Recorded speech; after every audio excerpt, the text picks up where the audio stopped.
순환기 계통과 호흡기 계통을 비롯한 우리 몸의 기관들은 수백만 년 동안 진화되어 오는 과정에 그 어떤 기계 장치와도 대비할 수 없을 정도로 고도로 발달되었습니다.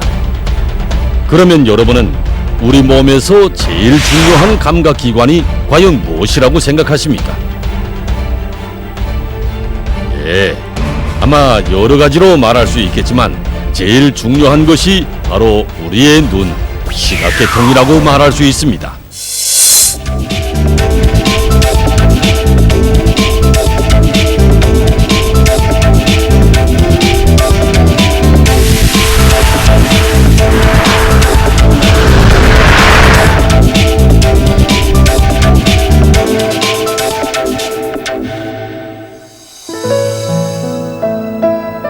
여기는 유경안과 종합병원. 이제는 우리민들과 너무도 친숙해진 이 병원은 여러 가지 안과 질병들에 대한 치료 예방과 연구 사업을 전문으로 하는 다기능적이며 종합적인 의료봉사 기지입니다. 그럼 오늘 시간을 통해서 인체의 중요한 감각기관인 이 시각계통에 대하여 보기로 합시다. 잘에 의하면 사람들이 생활하는 과정에 필요한 정보를 5가지 감각기관을 통해서 받아들이게 되는데 그 중에서도 시각기가 80%의 몫을 차지한다고 합니다. 저기서 보시다시피 눈은 구형의 구조물로서 3개의 막으로 되어 있습니다. 제일 바깥막은 외막이라고 하고 가운데는 중막, 안쪽은 내막이라고 하는데 외막에는 각막과 곡막으로 이루어져 있고 중막에는 홍채, 모양채, 맥락막으로 되어 있는데 이 중막은 혈관막으로서 눈에 대한 영향을 담당 수행하고 있습니다. 다음으로 내막인 망막에서는 시각 정보를 종합 분석 처리하는 기능을 수행합니다. 이렇게 눈은 복잡한 구조를 이루고 우리 인간 생활에서 중추적인 요하를 수행하고 있습니다. 그러면 사람의 눈이 일상생활에서 어떻게 활용되는지 간단한 실례를 들어보기로 합시다. 지금 화면으로는 승용차를 타고 운행하는 운전사의 운전 장면을 보여주고 있습니다. 운전사는 지금 시속 50km 정도의 속도로 운전하면서 사고가 나지 않도록 모든 정신을 차 운전에 집중하고 있습니다. 그러면 운전사에게 있어서 제일 중요한 역할을 하는 감각기관이 과연 무엇이라고 생각하십니까? 차를 타고 운행할 때 운전사들은 안전한 운행 속도로 달리면서도 보행자들이나 도로 시설들이 상하지 않도록 좌우 존방 감시를 하는 등 많은 동작들을 동시에 수행해야 합니다. 이때 운전사한테서 제일 중요한 역할을 하는 것이 바로 눈입니다. 사람의 눈은 단 0.2초 동안에 먼 곳의 물체로부터 가까운 곳의 물체를 볼 수 있도록 초점을 변화시킬 수 있습니다.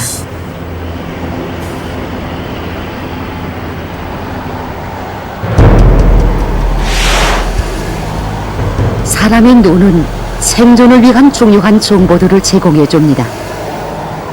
운전사의 경우 역시 눈은 사람들을 목적지에 정확히 태워주는 것과 함께 각종 사고 요소로부터 생명 보호라는 목적을 달성하는 데서 중요한 역할을 합니다.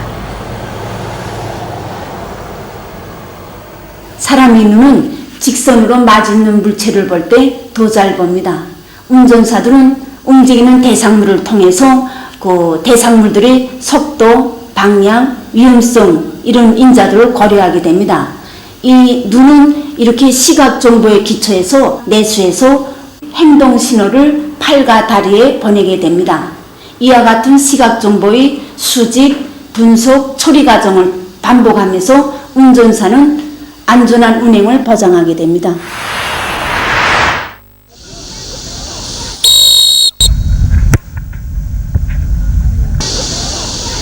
축구는 육체적 부담이 매우 큰 체육 종목 중에 하나입니다. 축구 선수에게 있어서 팔, 다리도 중요한 인체의 한 부분이지만 눈 또한 없어서는 안 될 감각기관입니다.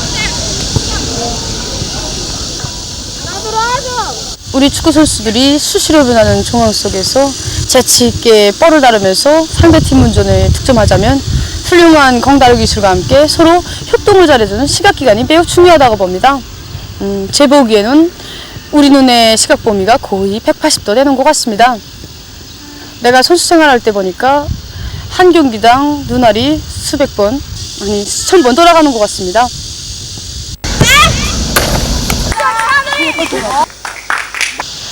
사람의 눈은 구 형태로 생겼기 때문에 임의의 방향으로 굴리면서 버리는 물체에 정확히 초점을 맞출 수 있습니다.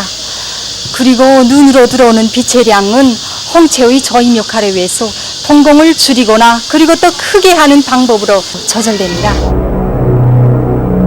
동공에 입사한 광선은 수정체에서 굴절되어 망막위에 상을 맺고 시신경에 의하여 대뇌에 전달돼서 시각을 발생시킵니다.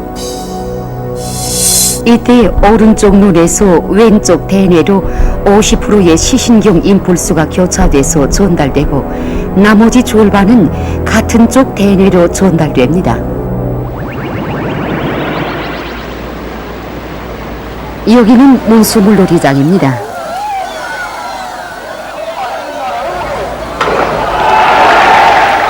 출렁이는 물결에 몸을 싣고 모두가 휴식의 한때를 즐겁게 보내고 있습니다. 그러나 그 누군가가 물속에 빠져 호우적거리는 것을 발견한 사람이 있습니다. 그는 여기 물놀이장의 구조대원입니다. 이 사람은 직업상 특성으로부터 모든 사람들의 행동을 예리하게 주시하고 있다가 이렇게 물에 빠진 사람들을 찾아내서 그들에게 필요한 방조를 주고 있는데 그 임무 수행의 유력한 방조자 역시 눈입니다.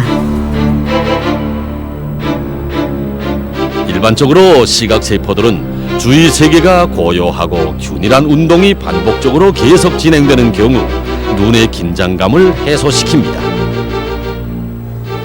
그러나 구조대원은 물놀이장의 매 세부 요소에 이르기까지 놓치지 말고 주시해야 하는데 그러자면 눈을 바싹 긴장시키고 있어야 합니다.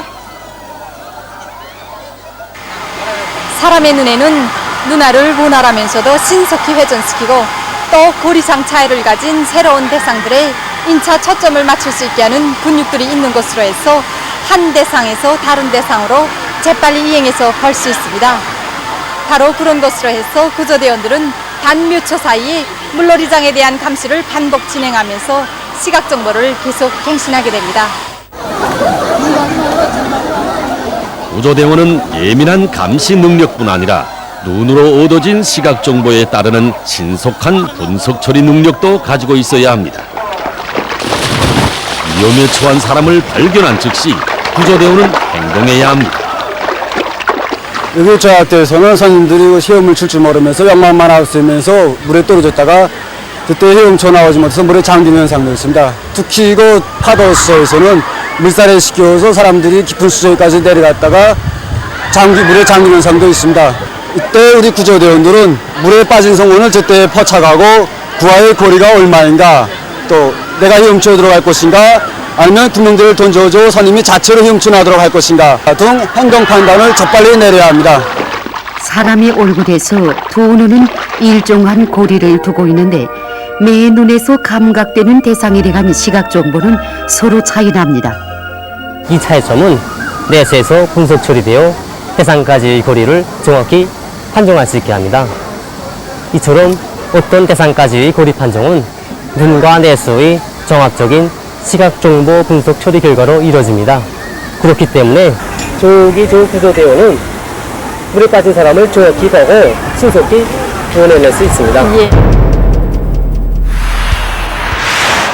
사람의 눈은 어둠 속에서도 세부 물체에 이르기까지 관찰 식별할 수 있습니다. 그럼 제가 한번 어두운 방으로 들어가 보겠습니다.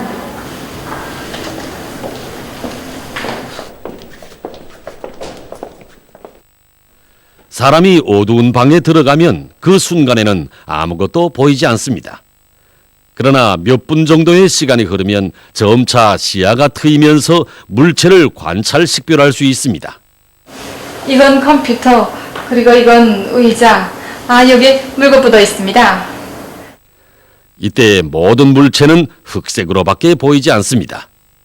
예, 그것은 눈이 망막에 1억 개 이상의 그 간상체 세포들이 있기 때문입니다.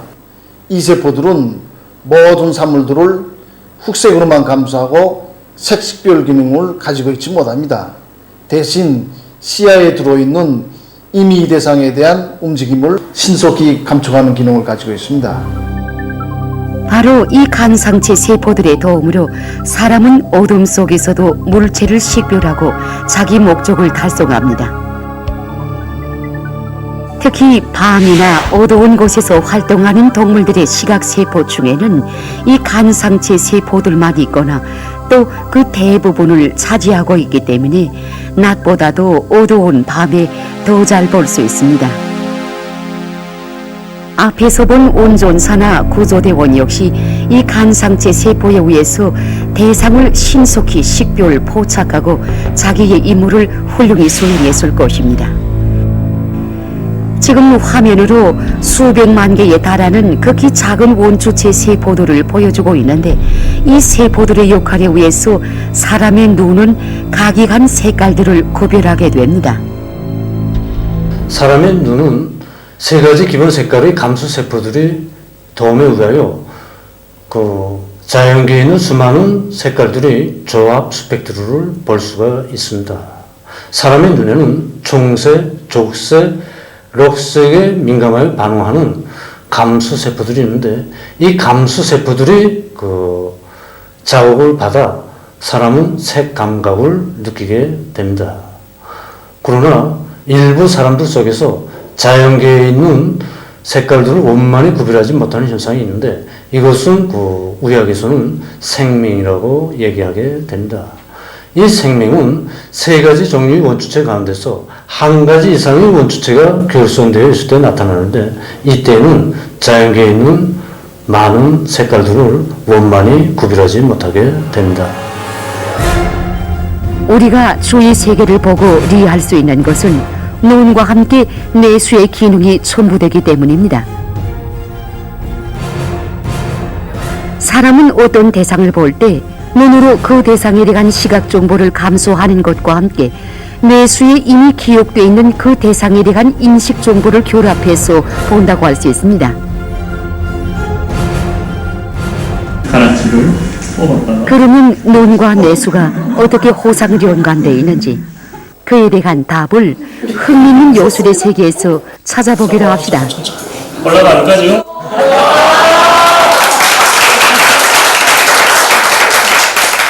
집중해서 보십시오. 그리고 제가 하나, 둘, 셋 하면 일체의 손등으로 한번 보십시오. 무슨 현상이 나타나는지. 자, 손등을 보겠습니다. 하나, 둘, 셋. 이때 손등을 보면 손등이 라손 모양으로 회전하면서 서서히 올라오거나 들어가는 감을 느끼게 됩니다. 이것이 바로 이거 사람의 착시 현상, 착각과 이 잔상이 생겨서 이걸 계속 보느라면 마지막에 손등을 볼 때도 그 잔상이 남아있어서 이런 현상이 나타나는 것입니다. 이상입니다.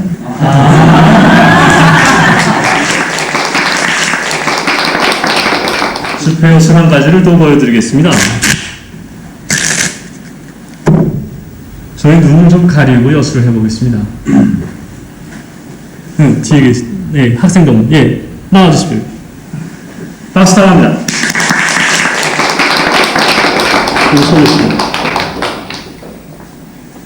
제가 이렇게 선수건을 하나 준비했습니다. 선수건이 비치겠는지 안 비치겠는지 한번 좀 확인해 주십시오. 이렇게 제가 줬고 눈에다가 이렇게 대보십시오. 보입니까? 안 보여요. 그럼 저의 눈을 꽉 매주십시오.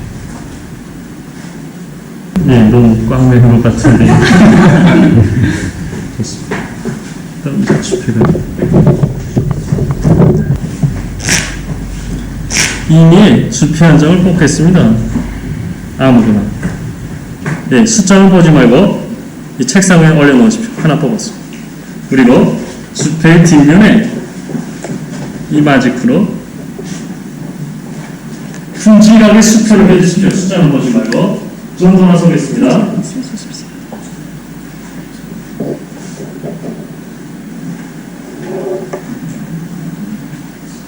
품질이 알려주십시오. 비닐무대로 오는 숲을 하면 되겠습니다. 됐습니까?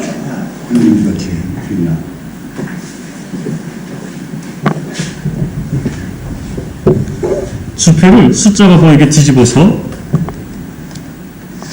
이 주패 속에 이렇게 놓겠습니다. 그리고 주패를 아무렇게나 이렇게 방석에 펼쳐 주십시오.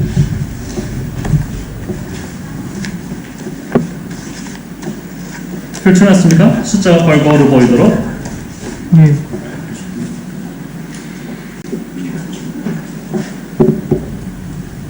그럼 이 원주필로 손님이 수표한 주패장을 찾아보겠습니다.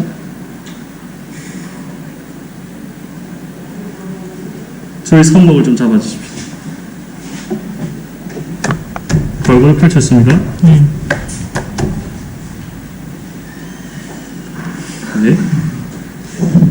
잘 생각하십시오. 수표를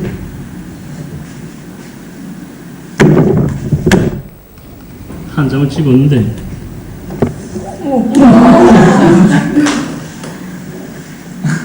학생분들 수표가?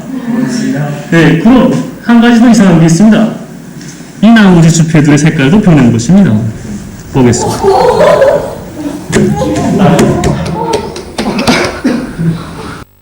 감사합니다.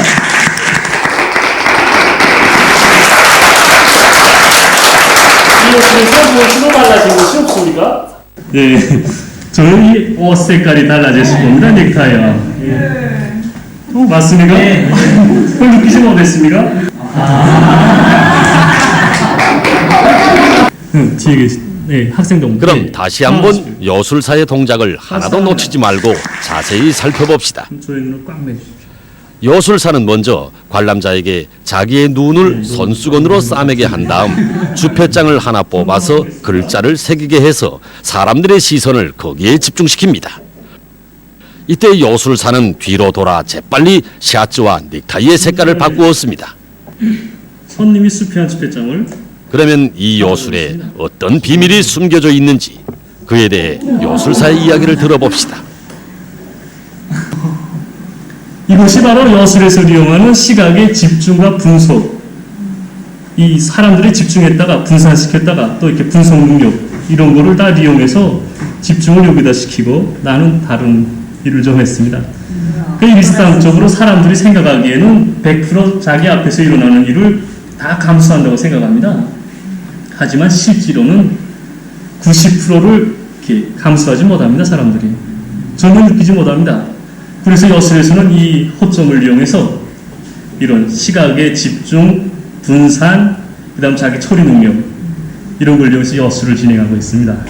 감사합니다. 이렇게 여술사들은 뇌수에 이미 기억되어 있는 인식 정보와 시각 착오 현상을 이용해서 사람들의 눈을 감쪽같이 속여넘기고 있지 않습니까? 네, 그렇습니다. 우리가 이자본 그 교감 여술에서 이용하는 눈의 그 착각 현상을 이용한 것은 그 사람들이 어떤 대상물을 바라본다고 할 때 그 눈보다도 뇌수 역할이 더 우세하다는 것을 보여주는 중요한 그 증거로 되고 있습니다.